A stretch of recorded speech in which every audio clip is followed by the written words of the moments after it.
Wow, what an interesting day today, guys. So it all started this morning. We had private payrolls come in weaker than expected, much weaker, okay, which shows a slowing labor market, okay.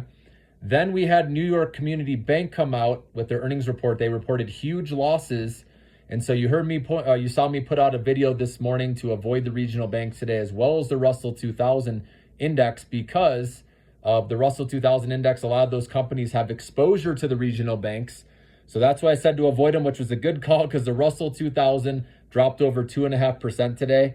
And that's because Powell, he said he does not see a March interest rate cut at the moment. But of course, he did say it's data dependent. He had a mixed signals today. Okay, if you were listening to his conference, it was a really odd conference. But the reason why the 20-year Treasury bonds like TLT and TMF went up is because everyone knows after his comments that there are no more interest rate hikes on the table, right? It's when the first interest rate cut will happen. So that's why everyone knows there's going to be an interest rate cut. That's why people are buying in now before they're heard, okay, on that.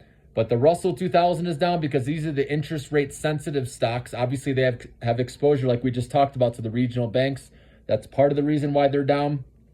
And like I said, with Powell saying that he doesn't expect an interest rate cut in March, that's going to make these fall more. So the high risk stocks like Upstart, like Affirm, like Carvana, those type of stocks I would stay away from right now because I think they're going to keep bleeding out because, like I said, it totally broke down, the Russell 2000 index. So we need to see where that bottoms out before we get into those. But again, if you do have the long-term mindset and you can be patient and you want to slowly dollar cost average into those names, be my guest. But like I said, I'm waiting personally.